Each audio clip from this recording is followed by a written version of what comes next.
Welcome to Seven Trumpets Prepper. I want to thank you for taking the time to view this presentation today. Whether you're atheist, a believer, whether it's Christian, Muslim, Hindu, Buddhist, whatever your belief system is, whatever your background in life is, wherever you come from, no matter what your beliefs. One question that arises in this last generation, especially when looking at things scripturally, is that the nature of the earth in which we live, there is two opposing views. There is those of a global earth, and there are those of a flat earth. And those that take the view of the flat earth are laughed at, made fun of, treated as though they're without understanding. What one has to ask themselves at this point moving forward throughout this presentation, and if you've even began to study the subject whatsoever, is if the earth is flat and it's under a firmament dome, there's waters above, waters below, just as Scripture describes, and everything that we know about the celestial heavens above is contained within that firmament dome, as once again described in Scripture. And many ancient cultures have described the exact same thing. Then the problem that arises is, why are we not being taught this? And what is the benefit of being lied to about it? These are all valid questions, and I encourage you from this point moving forward to keep an open mind, because it's not about my beliefs and my views. It's not about your beliefs and your views. It's about what is truth at the end of the day. That should be our ultimate goal with all things. We've always been taught that the globe model is true, and we've never been told about the flat earth.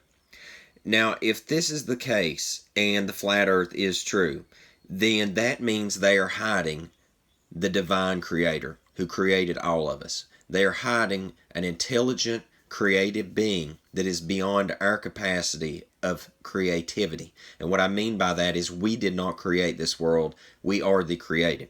Therefore, there is something far beyond our intelligence level that has created us and the ability to create. If this is the case, then there is a grand conspiracy that goes generations deep. And it's through this documentary I intend to prove that that is the very case at hand. Ancient cultures, the Mayans, Incans, Aztecs, Egyptians, and the list goes on and on, have taught a flat earth with a firmament covering. Now, some have a variation in how that this is told from the Indians and so forth, but the underlying key tone is there that there is not a global model. It is just a flat, stationary plane in which we dwell, and it has a firmament covering. Now, they knew amazing things also. I mean, the technology that it was, we say that we are in the technological age, yet we cannot build and do some of the things that were built in ancient times with the precision that they built even to this day. Many examples of this, the pyramids, to this day are one of the greatest known structures that was ever built. Now, when you look at technological things in the aspect of map making and of that nature, the Perry-Reese map, which is something that the world over respects and looks at, is accurate roughly within 50 miles to this day of the coastlines that are shown in it. And the most astounding thing about this is this was long before Columbus ever sailed to America. So the ancients knew not only the world that we lived in, the nature of it, but how to build and do creative things beyond our capable measure still into this day.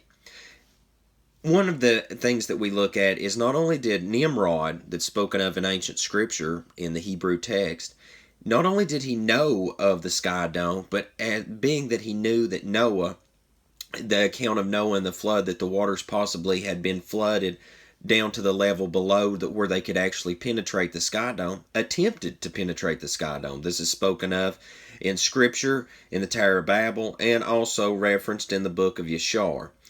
We can see that where this was attempted, the ancients had knowledge that there was a heaven above, but there was a covering over it.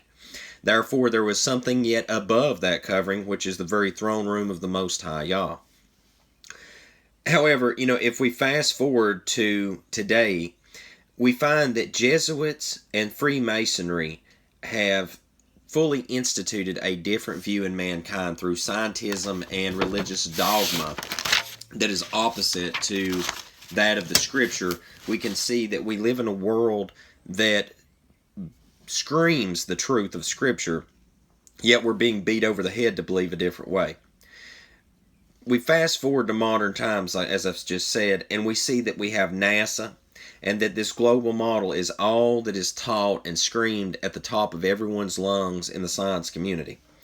The more that one begins to look just at NASA alone, we can see so many photoshopped images, whether it's anything from the Hubble telescope to images of the so-called moon landings.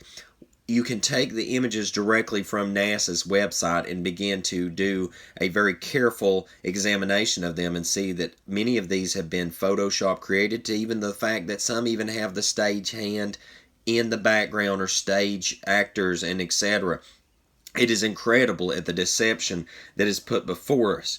And it really boils down to the fact that if you look at the history how this all came to be, we will find that most that are in NASA today and most that are teaching the proponents of a global model either directly related to NASA, and those are directly related to the Jesuit order and Freemasonry Illuminati.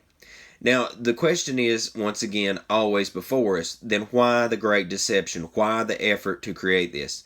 If we look at Isaiah 14, it lays out very clearly that Lucifer would attempt to ascend into the heavens. He would attempt to set up on the sides of the north and receive worship. Now, in order to do this, you have to create a different world altogether in the minds of people, because Lucifer is bound to this earth and cannot leave it. As we look at Freemasonry and Jesuit, at the deep root of it, these individuals and their entities worship Lucifer directly. Also, they are the direct creators of NASA.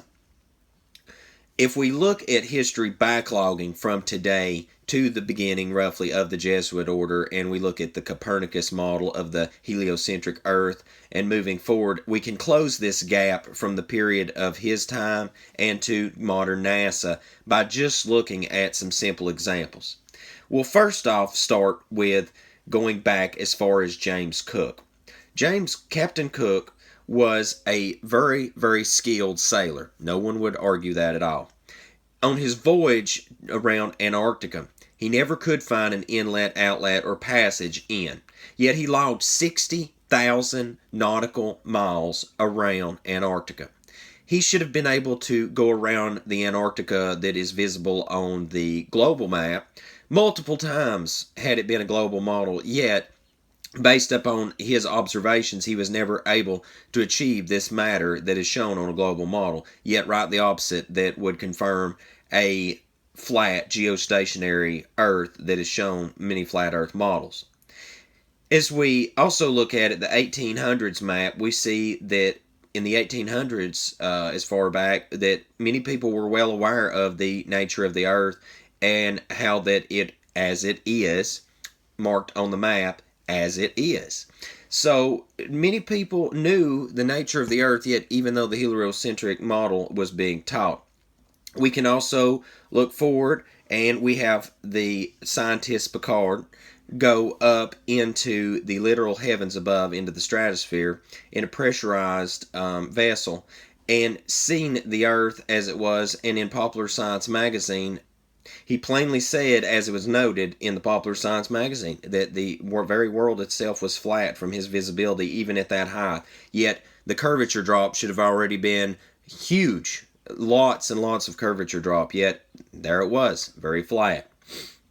As we continue to move forward, after World War II, abruptly right after, Admiral Byrd went many expeditions down to Antarctica. I firmly believe that he found the firmament. However, documentation of this is still yet to be found, but one thing is for certain. The land mass that extends beyond the so-called Antarctica today on a global model is much further, according to Admiral Byrd. So in other words, in the very words of his explanation when interviewed, Admiral Byrd would have practically went from one coastline in Antarctica to the other. based on the depth of how far he went into Antarctica. Yet on the global model, this is not achievable, but on the flat Earth stationary disk covered with a firmament dome, he could have possibly went all the way to one of the corners of the very Earth itself and seen the firmament dome. Something must have taken place, because shortly thereafter many of the nations of the world signed a treaty about Antarctica, and no one ever allowed hardly anyone to go down there after that point. Why in the world would that be the case, you might ask? It's one of the harshest environments in the world. Hardly anyone would have any desire to go to said place at all. Yet, therefore, the treaty was signed, and no one was allowed to hardly enter into that area anymore. Shortly thereafter this, Operation Fishbowl began. And with the words itself, they literally tried to blow themselves out of the fishbowl by nuking the literal firmament dome above. Shortly thereafter this, NASA was founded, and from that day forward, the indoctrination of humanity has been in full swing. As one does an in-depth journey to begin to research this, the lies and the compound lies that have been built up yet again and again and more added to it, one begins to see that that which is written in Scripture is more in line with the world that we live in than that which is taught in science. Science is a religion in and of itself. It gets the mind to believe a set of doctrines that is its own dogma and that is not in line with scriptural things. The three largest religions of the world, Islam, Judaism, and Christianity, all, when looking back to what their writings say, speak of a flat, stationary earth with a firmament dome.